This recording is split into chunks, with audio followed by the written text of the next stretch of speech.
The medical scanner beeped 3 times before Ben Carter accepted what it was telling him. Roy was hurt worse than any of them wanted to admit. The engineer lay on a makeshift bed in the cargo hold of their small freighter, his face pale and covered in sweat from the accident that had nearly torn their ship apart 2 days ago. Ben looked at the depleted medical kit on the wall and knew they had nothing left that could help. "We need to dock somewhere," Amy said from the doorway. Their pilot had been running calculations for hours, trying to find the nearest station that wouldn't charge them a fortune. Waypoint 7 is 3 hours away. Ben checked their account balance on his datapad and felt his stomach sink. They had barely enough credits to pay for fuel, let alone the medical supplies Roy needed. The last cargo run had been a disaster, and now they were limping through space with an injured crew member and empty pockets. He made the decision quickly because there was no other choice. "Set course for Waypoint 7, he said. The station appeared on their view screen exactly 3 hours later, a collection of modules and docking rings that served as a neutral trading post for dozens of species. Ben had been here twice before and knew it was expensive, but at least they wouldn't be turned away. He guided their ship into a docking berth and paid the fee with credits he couldn't afford to spend. Roy groaned as they helped him into a transport chair. "I'm fine," he muttered, which was obviously a lie. His leg was swollen and infected from where debris had struck him during the accident. Without proper antibiotics and treatment, the infection would spread. Ben pushed the chair through the station's corridors, passing aliens of every shape and size. Waypoint 7 was always busy, always crowded with merchants and travelers. He stopped at 3 different shops asking about medical supplies, and each time the price made him want to give up. One vendor quoted him 4,000 credits for a basic treatment kit. They had 800 credits to their name. The 4th shop was different. It was smaller than the others, tucked into a corner of the commercial district where foot traffic was lighter. The sign above the door displayed symbols Ben didn't recognize, but below them in human standard text it said medical supplies. He pushed Roy's chair inside. The shop was clean and organized with shelves of containers holding various medicines and equipment. Behind the counter stood a being Ben had never seen before. She was small, maybe 3 feet tall, with a crystalline carapace that shimmered with colors that shifted between blue and green. Her multiple eyes tracked them as they entered. "Hello," Ben said, trying to keep the desperation out of his voice. "My engineer needs medical treatment, infection from a work injury," he gestured to Roy. The small alien moved around the counter with surprising speed. She examined Roy's leg without touching him, using some kind of handheld scanner. After a moment, she made a clicking sound that might have been concern. "This is serious," she said in perfect human standard. Her voice was melodic and gentle. "The infection has spread into the tissue. Another day and it would reach the bloodstream." She moved to her shelves and began selecting items. "You need antibiotics, antiseptic solution, tissue regeneration gel, and pain medication." Ben watched her pile supplies on the counter and felt sick. This was going to cost more than they had. "How much?" he asked quietly. The alien looked at him with her multifaceted eyes. 3,800 credits for everything. Ben's heart sank. He started to explain their situation when Roy spoke up from the chair. "We can work it off," Roy said. "We're good with repairs, cargo handling, whatever you need." The small alien studied them both for a long moment. Ben could see her thinking, weighing options. Finally, she began packing the medical supplies into a bag. "Take them," she said simply. Ben blinked. "What?" "Take the supplies. Your friend needs treatment now, not after you work off a debt." She placed the bag in Ben's hands. "My people have a saying, compassion creates stronger bonds than contracts." "I can't just take this," Ben protested. "It's worth thousands of credits. Let me at least give you what we have or sign something or—" The alien raised one of her small hands to stop him. "I am Peeler of the Lenari. We believe in helping those who need it. When you are back on your feet and successful again, you will remember this kindness. That is payment enough." Ben felt something tight in his chest. He had been in space for 10 years and had dealt with hundreds of merchants and traders. Not one of them had ever offered charity. Most would have let Roy die before giving away free merchandise. He looked down at the small Lenari merchant and felt tears threatening. "I don't know what to say," he managed. Pila's crystalline surface seemed to shimmer warmly. "Say that you will remember this. Say that when you see someone else in need, you will think of today." "I will never forget this," Ben said, and he meant it with every part of his being. Never. They left the shop with the medical supplies, and Ben immediately began treating Roy's injury in their ship. The antibiotics worked quickly, and by the next morning, Roy was already looking better. Ben paid for the ship repairs using their last credits, even getting a discount from a mechanic who turned out to be a friend of Pila's. As they prepared to leave Waypoint 7, Ben stood in the cargo bay looking at the now half-empty bag of medical supplies. Amy joined him. "That was something," she said. "What that Lenari did for us." Ben nodded. "Yeah." He picked up the bag carefully. "I'm going to remember this. If the Lenari ever need anything at all, I'll be there." 2 weeks later, as their ship jumped through hyperspace heading toward a new cargo contract, Ben received a message. It was tagged as priority, which was unusual. He opened it and saw Pila's name. The message was short, just a simple note saying thank you for being a kind customer and wishing them safe travels. But attached to the message was a video file. Ben almost didn't open it because he was busy, but something made him click it. The video showed Pila's shop, but it wasn't the clean, organized store he remembered. The shelves were smashed. Medical equipment was scattered across the floor, broken and destroyed. And in the center of the footage, barely visible through smoke and debris, Ben saw Lenari bodies. The message had a timestamp from 6 hours ago. Ben's hands started shaking. He watched the rest of the video, seeing large reptilian beings in armor destroying everything, hearing screams. The video cut off suddenly. He sat frozen for several minutes before standing up so fast his chair fell over. His face had changed. Amy would later tell people it was like watching something fundamental shift in a person. "Amy, Roy," he called over the ship's intercom, his voice completely steady. "Change course, we're going back to Waypoint 7. "What's wrong?" Amy asked. Ben looked at the frozen image of Pila's destroyed shop on his screen. "Someone hurt the people who helped us." His voice was quiet but carried a weight that made both his crew members go silent. "We need to make some calls. I know a lot of merchant captains. They need to know what happened." "Why?" Roy asked. Ben's answer was simple. "Because the Lenari showed us kindness. Now we show them what humans do when someone hurts our friends." Within an hour, Ben's message had reached 40 human merchant ships. Within 3 hours, it reached Earth. And within 6 hours, Admiral Hayes of the human fleet was reading a report about an attack on a species that had helped humanity's merchants during their difficult early years in space. She read it twice, then made a call to the human government. "The Lenari need us," she said. "What are we going to do about it?" The answer came back in less than 4 hours. 3 carrier groups began moving toward Waypoint 7. They moved quietly, without announcements or diplomatic warnings. Ben Carter's small freighter led the way.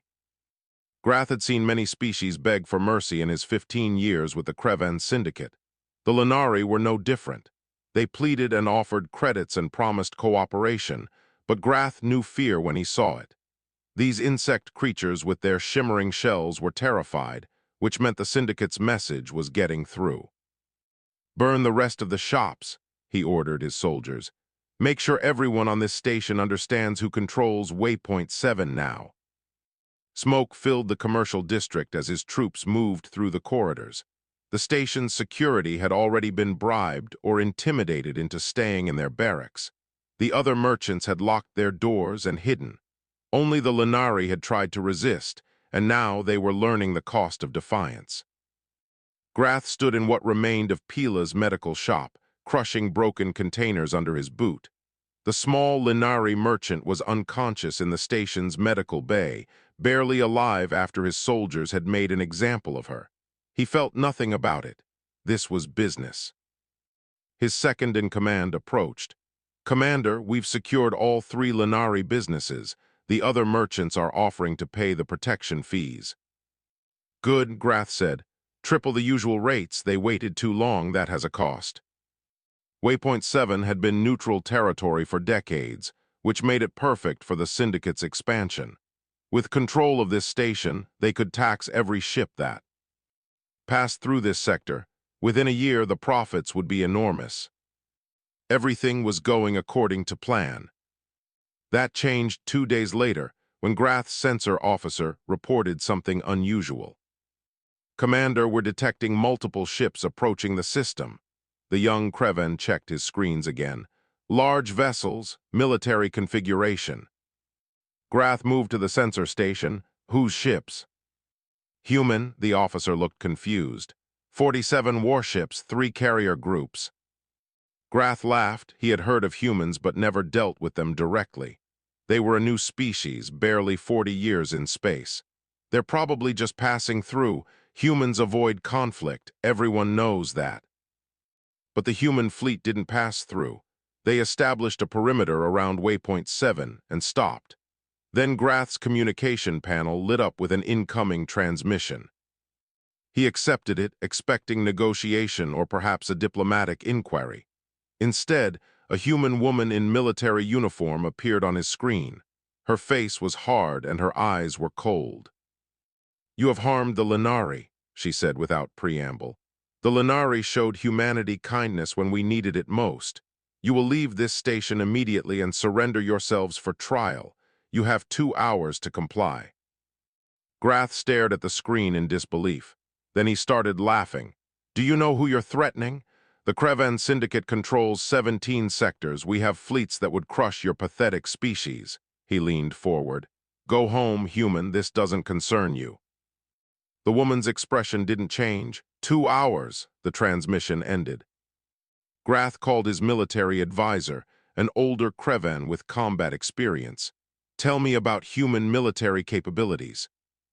The advisor pulled up files. "Limited data. They've avoided most conflicts. The few engagements on record show unusual tactics and persistence." He showed footage of a human merchant vessel ramming a pirate ship. "They seem to prefer survival over surrender." "Merchant ships," Grath said dismissively. "Not military. How many human warships do we have records of?" "Very few actual combat recordings." The advisor looked troubled. "Commander, I recommend we consider the human fleet's positioning. They've established a complete blockade. Nothing can leave this system." Grath waved away the concern. "Call for reinforcements. 4 warships from the Draxus sector. They can be here in 90 minutes. We'll show these humans what happens when they threaten the Syndicate." Humans were clearly bluffing. No new species would dare attack the Kreven Syndicate over some insignificant insect merchants. This was posturing. Grath was sure of it. To make his point clear, he ordered 3 Lenari prisoners brought to a public area of the station. "Execute them," he told his soldiers. "Broadcast it to the human fleet. Let them see that we're not afraid." The executions were carried out. Grath watched the human admiral's face on his screen as the broadcast was sent. He expected shock or fear. Instead, the woman's face became even colder. "You just killed 3 more Lenari," she said quietly. "When this is over, you will wish you had accepted our mercy. There won't be a second offer." The transmission ended again. Grath felt a moment of unease before pushing it away. Humans were soft. Everyone knew that. They avoided wars. They preferred trade and diplomacy. This was all just theater. The Kreven reinforcements arrived 80 minutes later. 4 warships dropped out of hyperspace at the system's edge and immediately headed toward Waypoint 7. Grath watched them approach and felt confident again. Then the human fleet opened fire. The battle lasted 10 minutes. Grath watched in horror as human missiles and weapons fire tore through the Kreven shields like they weren't there.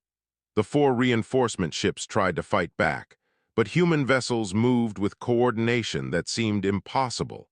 They flanked and surrounded each Kreven ship systematically. 3 of the 4 reinforcements were destroyed. The 4th was crippled and drifting. No survivors, Grath sensor officer reported, his voice shaking. The humans didn't accept surrender. Grath stared at the debris field that had been his reinforcements. The human fleet hadn't taken a single casualty. His military advisor was right. They had underestimated these humans badly. The 2-hour deadline expired. For 60 seconds, nothing happened. Then every human weapon system locked onto Waypoint 7. Grath's threat sensors were screaming warnings. A new transmission came through. The human admiral again. You were warned. You chose violence over mercy. Now you will learn why humanity is called the only Deathworld species that builds civilization. Wait, Grath said quickly. We can negotiate. Name your price. There is no price for the lives you took. The admiral's voice was final. There is only justice. Assault craft launched from the human carriers. Dozens of them, all heading for Waypoint 7. Grath scrambled to organize his 300 soldiers into defensive positions. He moved the remaining Lenari prisoners to the central commerce level to use as shields. If they try to storm this station, kill the hostages, he ordered. That will stop them. His second-in-command looked uncertain. Commander, if we kill the hostages, the humans won't show mercy. They're already showing no mercy, Grath snapped. This is our only leverage. The first human breach teams cut through the station's hull 12 minutes later. Grath watched the security feeds in disbelief as human soldiers in armor poured into the corridors. They moved with speed and precision that seemed impossible. A squad of 20 Kreven soldiers established a defensive position in a cargo bay. They had cover and superior numbers. Grath watched the feed, confident they would hold. The humans didn't attack the position directly. Instead, they cut through the walls from 3 sides at once. They breached from above, below, and both flanks simultaneously. The fight lasted 30 seconds. All 20 Kreven soldiers were dead. Not one human was injured. How are they doing this? Grath demanded. His military advisor was watching multiple feeds. They're not fighting like any species I've seen. They're using the station's structure against us, cutting through walls, moving through maintenance shafts, coordinating attacks from impossible angles. Another feed showed human soldiers systematically clearing corridors. They didn't slow down. They didn't hesitate. They just moved forward with relentless efficiency. Grath retreated to the commerce level with his best 50 soldiers. The Lenari hostages were huddled in the center. He contacted the human admiral one more time. Call off your assault or we execute every Lenari here. He tried to sound confident. You have 10 minutes. The admiral's response was immediate. Our assault teams will reach you in 7 minutes. If any Lenari are harmed, there will be no survivors among your forces. This is not a negotiation. Grath looked at his soldiers. They were afraid. He could see it in their faces. The humans were coming and nothing was stopping them. Execute 3 hostages, he ordered. Show them we're serious. His soldiers hesitated. Commander. Do it, Grath's voice was harsh. Now. 3 Lenari were dragged forward. Grath watched the security feeds showing human teams getting closer. The humans were 7 minutes away, then 6, then 5. The executions began. Somewhere in the station's ventilation system, Ben Carter crawled through a narrow shaft with a pistol in his hand and murder in his heart. He could hear Grath's voice echoing through the vents. He thought about Pila giving him free medical supplies when he had nothing. He thought about her kindness. Then he kicked open a vent cover and dropped into hell. The grenades he threw killed 15 Kreven soldiers. The confusion bought the assault teams the time they needed. Ben was shot twice but kept fighting until human Marines smashed through the walls. Admiral Hayes herself walked into the commerce level and shot Grath in both knees before he could escape. The battle for Waypoint 7 was over. The Kreven Syndicate had lost. The Galactic Council Chamber had stood for 3,000 years, hosting debates and decisions that shaped entire civilizations. Today it was hosting an argument about whether humans had gone too far. Dr. Patricia Hall stood at the human delegation podium watching 53 species argue about her people. The Vorath representative, tall and dignified with silver skin that reflected the chamber's lights, was leading the prosecution. The humans conducted a military assault without council authorization. His voice resonated through the chamber. They ignored diplomatic protocols. They executed surrendering combatants. They violated 27 galactic laws. He turned to face the assembly. This aggression cannot stand. Patricia waited until the chamber quieted. Then she played the footage. First came recordings of Lenari merchants being beaten in their shops. Then executions of civilians. Then the desperate pleas for help that the Lenari had sent to the council. Finally, she showed the council's own response time. 3 weeks of committee meetings and zero action. You condemn us for violence, Patricia said quietly, but you enabled it with your inaction. The Lenari called for help and you debated procedure while they died. She looked at the Vorath representative. Where was the council when the Kreven Syndicate destroyed 3 Lenari settlements? Where were you when they executed 37 innocent merchants? The chamber erupted in argument. Some species shouted support for humanity, others demanded sanctions. The Vorath called for order, but the damage was done. The galaxy had seen the council's failure. Patricia made her announcement while the chamber was still in chaos. Humanity is withdrawing from 17 council trade agreements effective immediately. The chamber went silent. We are forming a new alliance called the Kindness Accord. Any species that has shown humanity aid or compassion during our first decades in space is invited to join. Accord members will receive full human military protection. The implications hit the chamber like a shockwave. Humanity was building a rival power structure. Species began calculating which side to join. Within a week, 12 species had signed the Kindness Accord. The Lenari were first. They were also given the most comprehensive protection guarantees. Any threat to the Lenari would be treated as a direct threat to humanity itself. The Kreven Syndicate leadership watched these developments from their homeworld with growing fury. Their reputation was destroyed. The Syndicate controlled 17 sectors but now looked weak. Species under their control were already discussing rebellion.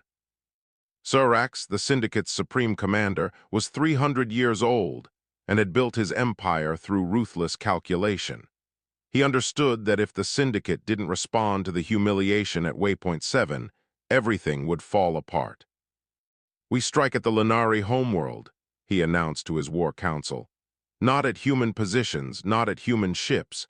We hit their weakest ally and force humanity to spread their forces thin. His generals objected. The humans will respond with overwhelming force.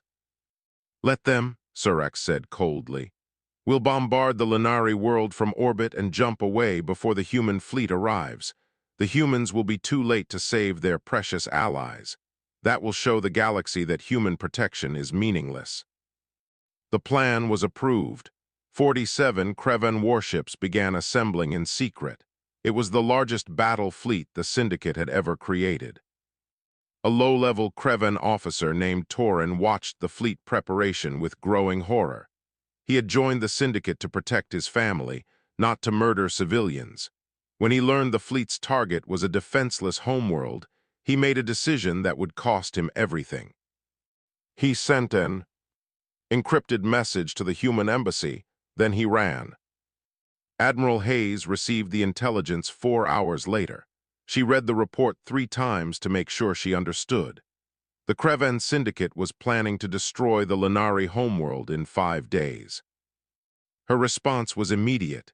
She recalled all human carrier groups and requested full mobilization from Earth. The government authorized it within 2 hours. 5 carrier groups began racing toward the Lenari homeworld, but the calculations were brutal. The human fleet would arrive 2 days after the Kreven attack force. Ben Carter was on Earth receiving treatment for his wounds when the news broke. He checked himself out of the hospital against every doctor's order and immediately contacted the merchant network. The Kreven Syndicate is going to attack the Lenari homeworld, he broadcast to every human merchant captain he knew. The fleet won't get there in time. We need volunteers. The response was overwhelming. Within 6 hours, 53 civilian ships had volunteered to form a defensive blockade. They were cargo haulers, passenger vessels, and small traders. Not one had military weapons. They were going to face a battle fleet with nothing but determination and debt. Earth's government debated whether to stop them. Dr. Hall made a public statement. These merchants are choosing to honor the same debt our military honored at Waypoint 7. We cannot order them to abandon their principles. The government made an unprecedented decision. They temporarily commissioned the civilian ships as auxiliary naval vessels. More importantly, they ordered the fastest human warships to break formation and race ahead at maximum speed. It was a risk. The fleet would arrive scattered and vulnerable, but humanity was willing to take that risk. Ben's ship led the civilian fleet despite his injuries. Amy and Roy had reinforced their vessel with improvised armor and mining explosives that could be used as weapons once. It wasn't much, but it was something. Admiral Hayes transmitted to them before they jumped to hyperspace. "Buy us 48 hours, that's all we need. Hold the line for 2 days and we'll be there." Ben's response was simple: "We'll hold it."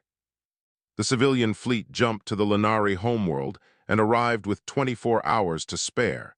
They immediately deployed in a defensive formation around the planet, 53 merchant ships against an incoming force of 47 warships built for war. On the Lenari homeworld, Pila had recovered enough to help coordinate evacuations. She watched the human civilian fleet arrive and began to cry. These were merchants and traders, not soldiers. They were going to die protecting her people. She transmitted to Ben, "Why are you doing this? You'll all be killed." Ben looked at the display showing the approaching Kreven fleet. "You gave me kindness when I had nothing. Now I give you everything I have. That's how debts of honor work." The Kreven battle fleet dropped out of hyperspace 24 hours later. Commander Surax saw the civilian ships and laughed. He broadcast to them, "Foolish merchants, you think cargo haulers can stop a battle fleet? Leave now and you will live." Ben Carter responded for all of them. "We're not leaving. The Lenari showed us kindness. That means we stand between you and them. If you want to hurt them, you'll have to go through us." Surax was genuinely confused. "You'll die for these insects. For what? They gave you nothing valuable." Ben's response became legendary across the galaxy. "They gave us kindness when we had nothing else. That's more valuable than all your warships. Come and try us." The Kreven fleet moved into attack position. The civilian fleet didn't retreat. Instead, they tightened their formation around the Lenari homeworld. Surax shook his head. Humans were insane. He ordered his weapons to target the merchant vessels. He expected them to scatter. They didn't. 47 Kreven warships opened fire on 53 human civilian ships. The battle for the Lenari homeworld began. The first salvo destroyed 3 merchant vessels immediately. The rest scattered and began evasive maneuvers. They couldn't fight back effectively, but they could make the Kreven fleet work for every kill. Ben coordinated the civilian ships using merchant communication channels. He had them spread out and used the planet's gravity well to their advantage. The Kreven vessels had to be careful with their firing angles or risk hitting their own ships. It was desperate and improvised. Every minute they survived was another minute closer to the fleet's arrival. Over the first 6 hours, 18 human ships were destroyed. The crews died buying time, but they weren't dying easily. One cargo hauler rammed a Kreven cruiser when its shields failed. Another detonated itself next to a Kreven battleship. The civilians were trading their lives for damaged enemy vessels. Surax watched in disbelief as his battle fleet struggled against merchant ships. By all logic, they should have been obliterated in minutes. Instead, hours had passed, and they were still fighting. He'd lost 4 ships with 7 more damaged. His officers reported the human military fleet was approaching. Surax made a brutal decision. Half his fleet would focus on destroying the civilians. The other half would begin orbital bombardment of the Lenari homeworld. If he couldn't complete the mission before humans arrived, at least he'd make the Lenari pay. Krevan warships began firing on the planet. Cities were hit with precision strikes, casualties mounted on the surface. The civilian fleet was down to 21 ships. Ben's vessel had lost shields and taken hull damage. Life support was failing, but they kept fighting. They kept positioning themselves between the Krevan ships and the planet.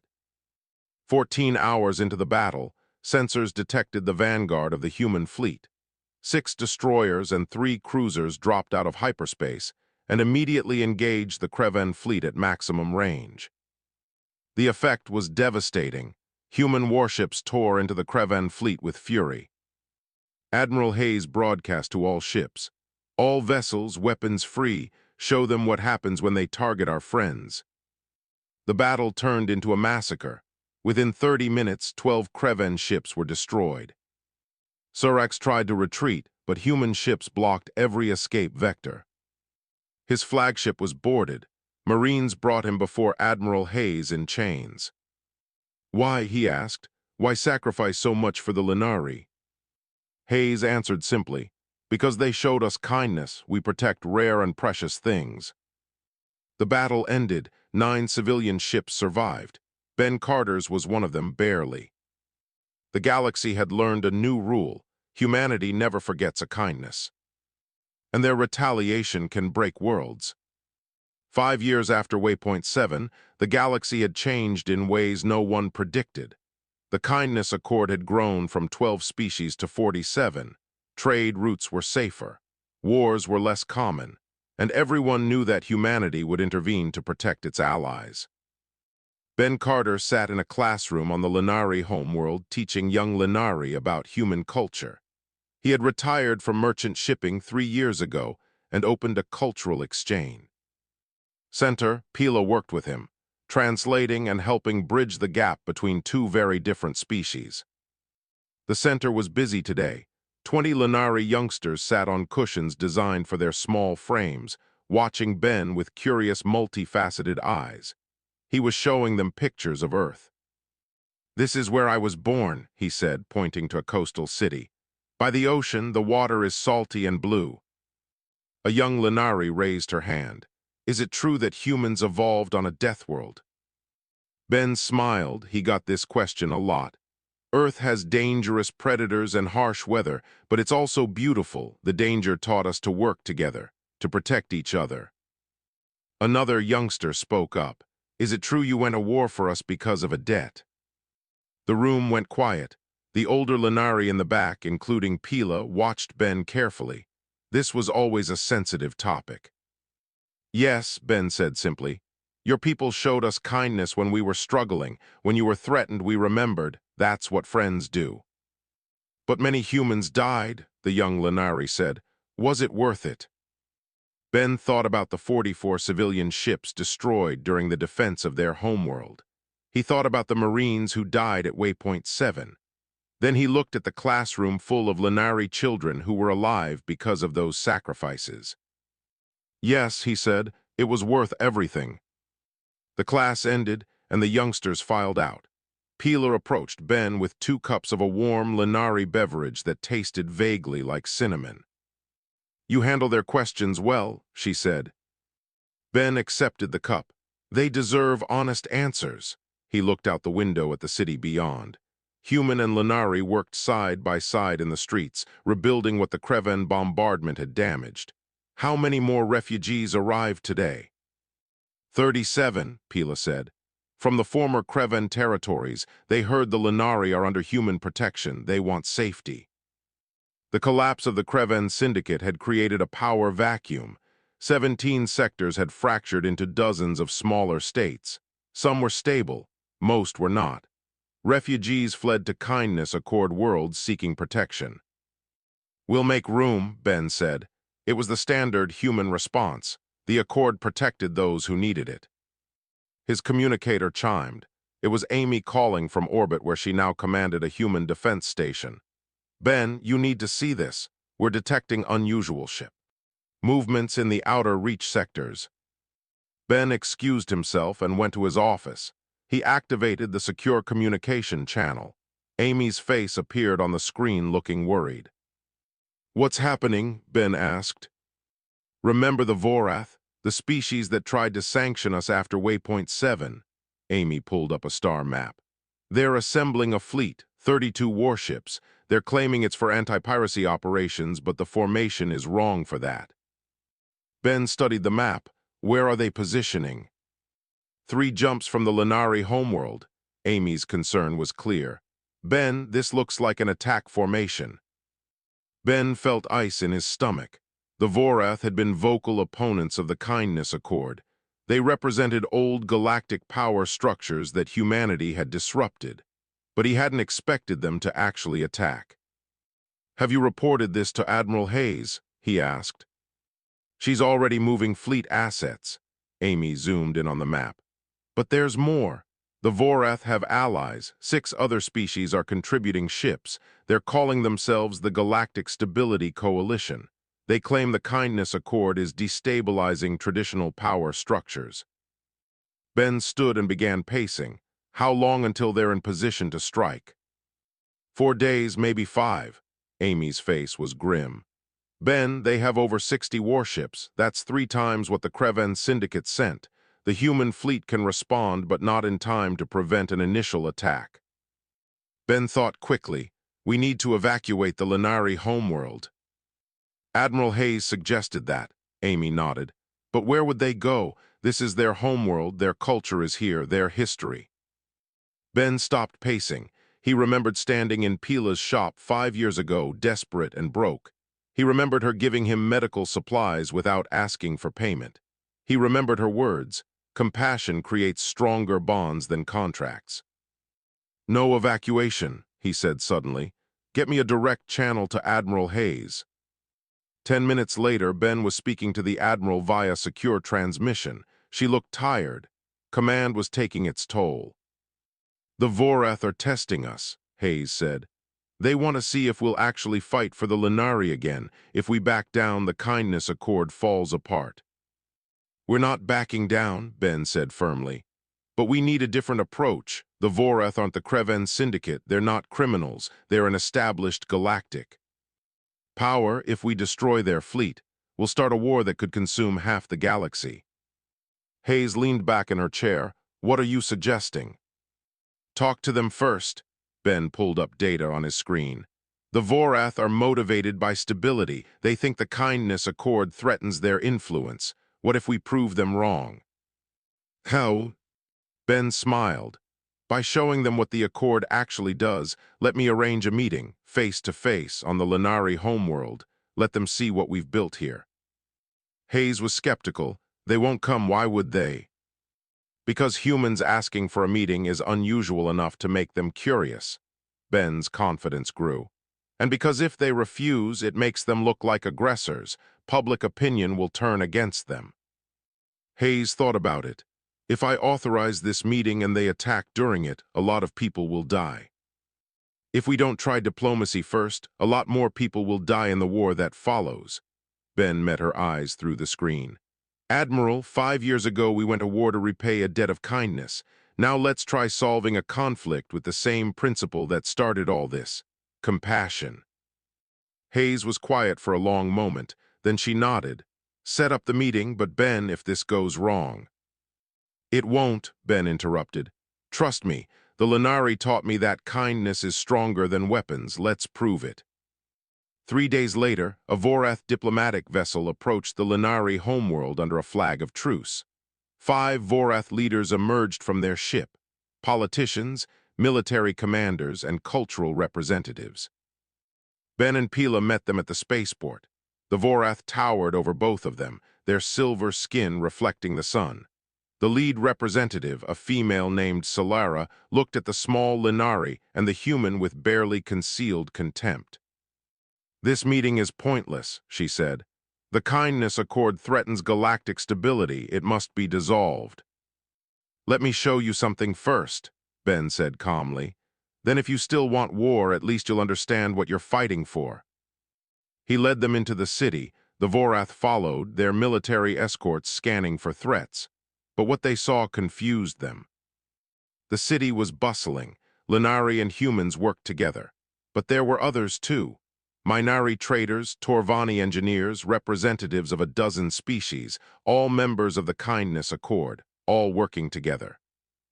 This district was destroyed by the Kreven bombardment, Ben explained. It's been rebuilt by Accord members. The Minari provided building materials, the Torvani designed new structures, humans provided security, and the Linari welcomed everyone. Solara looked around. This proves nothing. You've rebuilt one city. It proves that cooperation works. Ben led them to a medical center. Inside, doctors of multiple species treated patients. This facility serves everyone, no payment required, just like Pila's shop did for me 5 years ago. He saw Solara's expression flicker. She'd read the reports about Waypoint 7. The Kindness Accord isn't about military power, Ben continued. It's about mutual aid. Every member species contributes what they can. Everyone receives protection and support.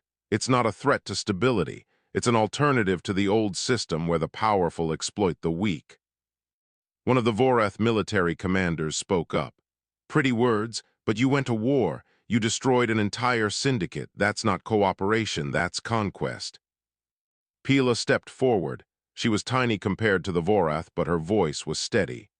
The Kreven syndicate attacked civilians. They murdered merchants. The council did nothing.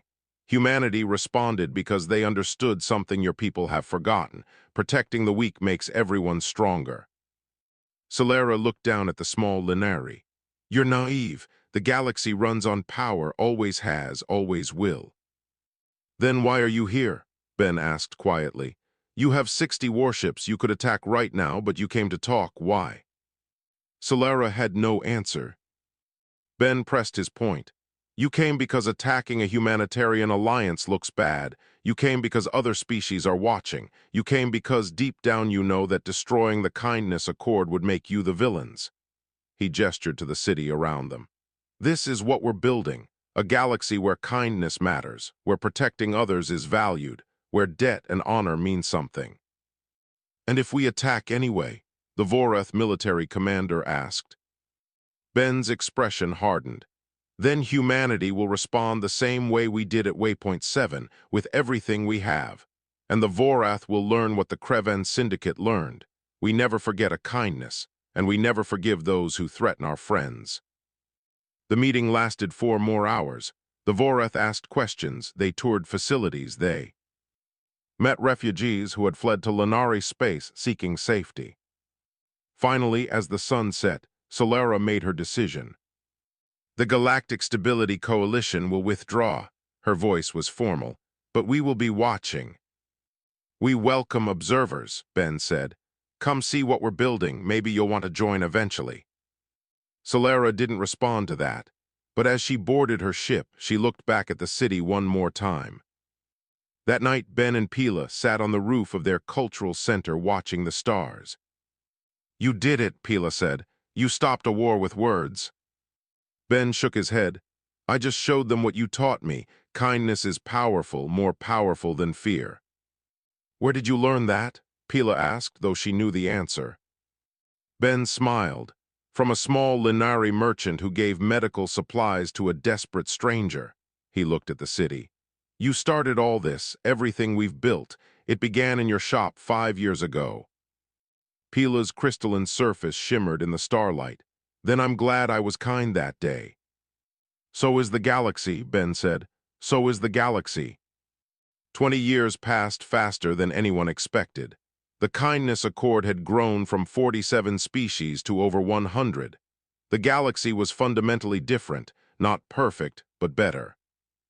Ben Carter was old now. His hair had gone completely gray, and his body ached in ways it never used to. But he still came to the cultural center every day. Still taught classes, still answered questions from curious young beings about the early days. Today's class was special. It included not just Linari youngsters, but children from a dozen species.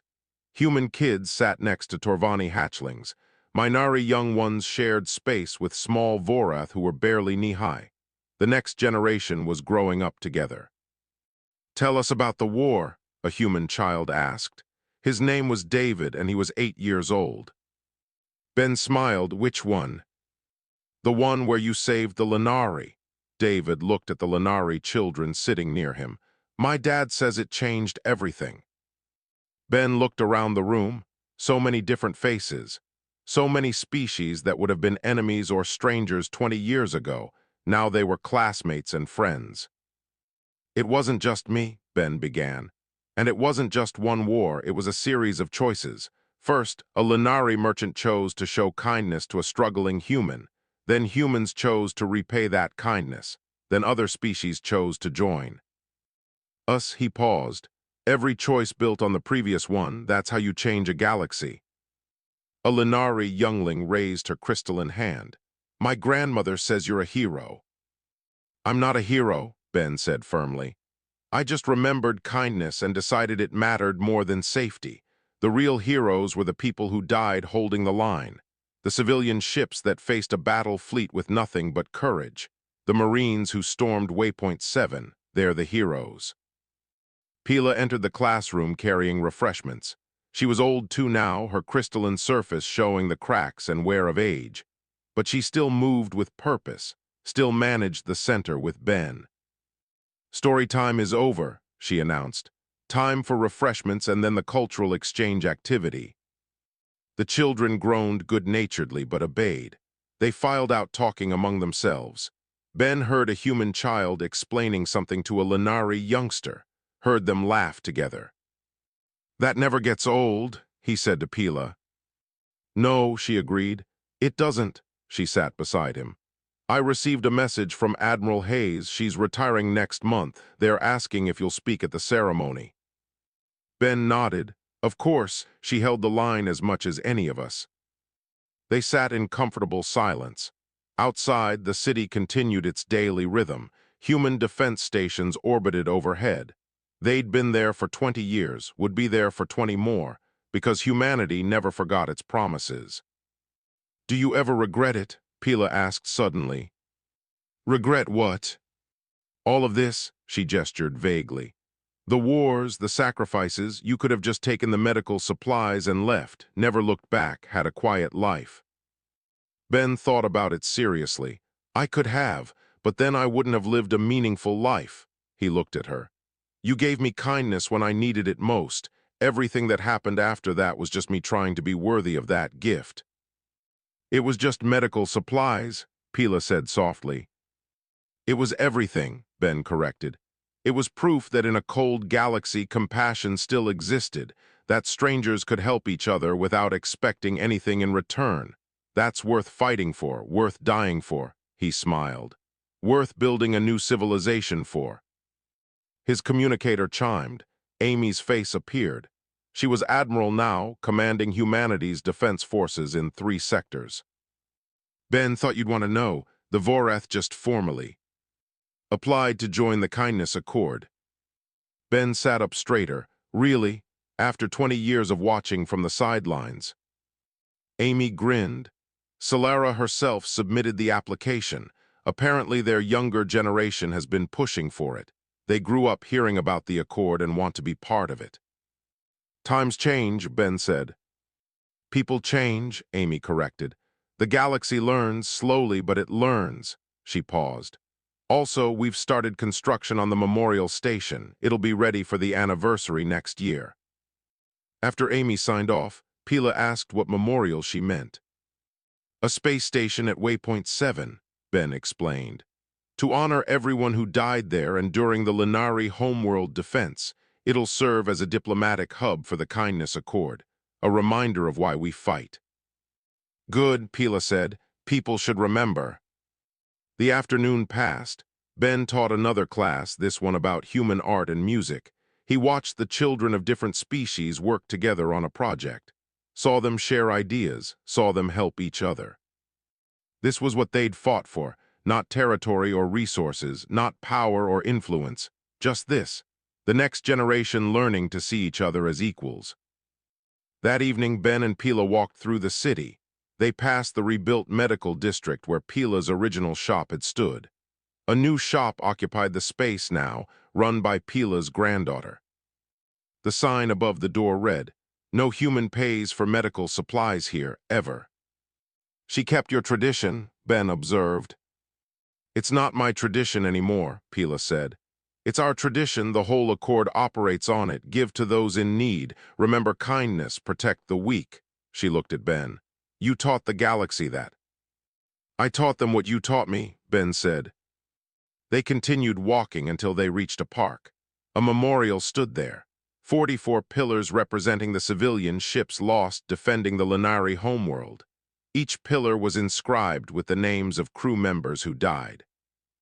Ben found the pillar representing his ship, the names of friends who'd served with him over the years. Some had survived, some hadn't. All had chosen to be there. "They were brave," Pila said quietly. "They remembered kindness," Ben replied. "That's different from bravery, braver maybe." A Lenari family approached the memorial.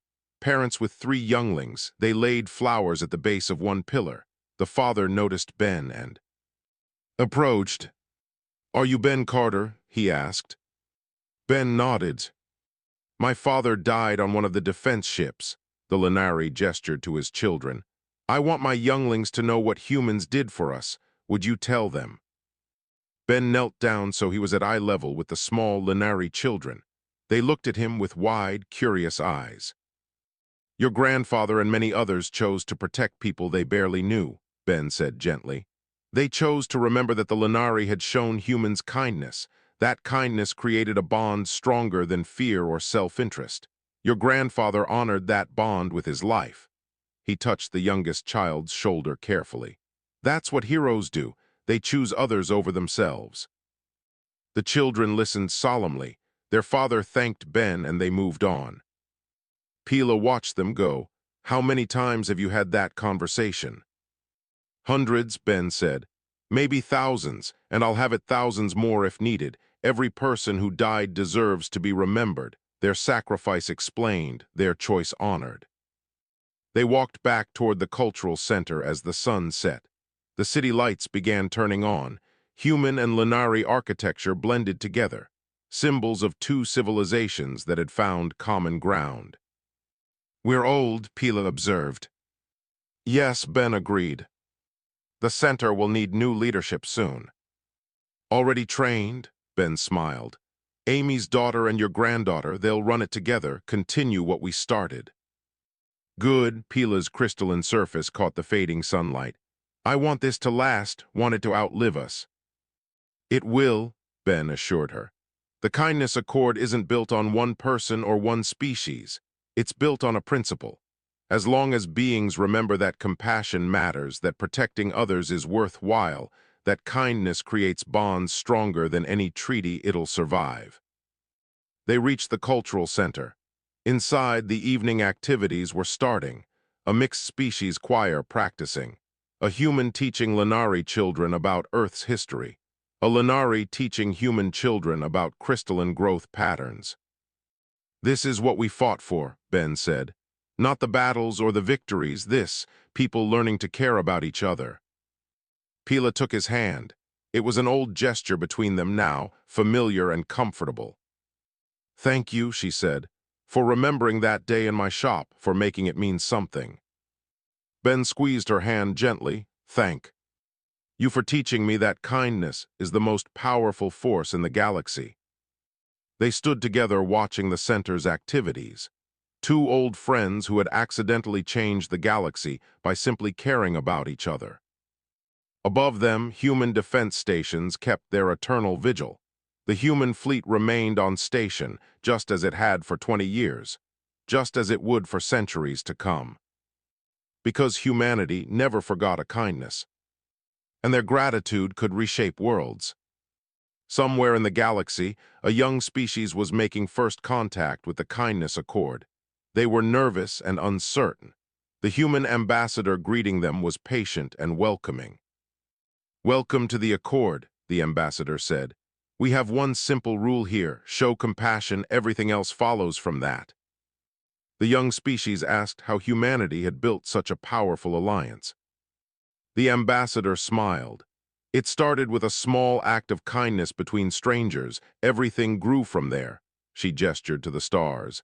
That's all it takes to change everything. One moment of choosing compassion over indifference.